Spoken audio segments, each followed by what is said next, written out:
다음은 계속해서 음주운전을 하다가 사망사고를 낸 60대가 항소심에서도 중형을 선고받았다고요? 예, 반복된 음주운전이 결국 참변으로 이어졌습니다.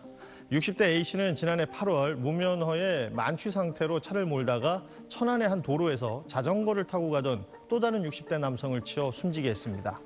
당시 A씨의 혈중 알코올 농도는 0.248%로 면허 취소 기준의 3배 수준이었고요. 사고 지점은 시속 30km 제한 노인보호구역이었지만 실제 주행 속도는 무려 129km에 달해서 말 그대로 광란의 질주를 벌인 겁니다. 문제는 A씨의 음주운전, 이번이 처음이 아니었다는 점인데요. 2010년 이전부터 음주운전과 음주 측정 거부, 무면허 운전으로 처벌받은 전력이 있었고 2023년과 이듬해에도 잇따라 벌금형과 집행유예 선고를 받았었는데요. 특히 이번 사고는 마지막 집행유예 판결이 확정된 지 채 6개월도 지나지 않아 벌어진 일이었습니다. 1심에서 징역 6년을 선고받은 A씨는 형이 너무 무겁다며 항소했지만 받아들여지지 않았는데요.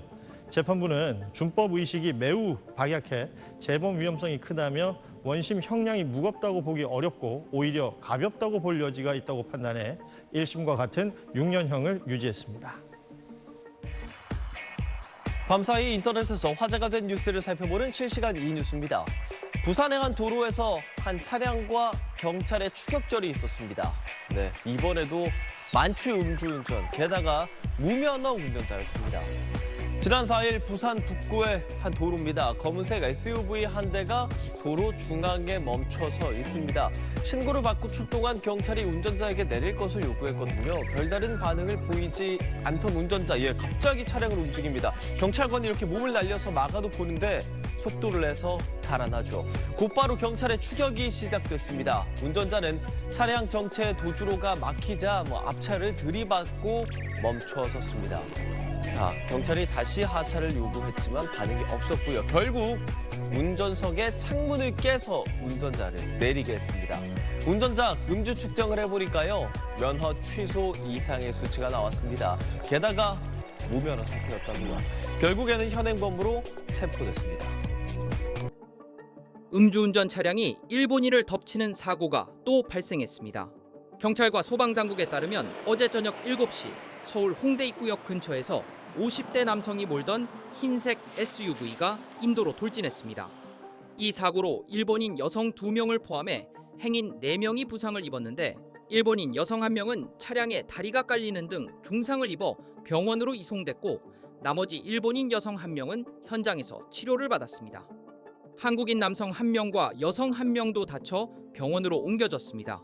경찰은 운전자인 50대 남성을 음주운전 혐의로 현장에서 체포했는데 이 남성의 혈중 알코올 농도는 면허 취소 수준으로 파악됐습니다.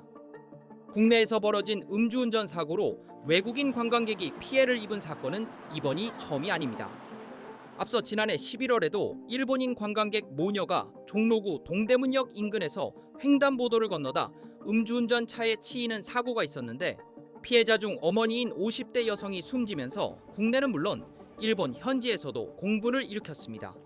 당시 일본 현지 언론도 비극적인 사건을 전하며 한국의 음주운전 적발 건수는 연간 13만 건이 넘는데 이는 일본의 6배에 달한다. 인구가 일본의 절반인데도 매우 많은 수치라고 전하며 심각성을 지적했습니다. 한류 열풍으로 한국을 찾는 관광객들이 날로 늘어가는 가운데 이번 사고 소식을 접한 누리꾼들도 대한민국이 어쩌다 음주운전 천국이 됐나 제발 강력하게 처벌하자는 등 비판의 목소리가 커지고 있습니다.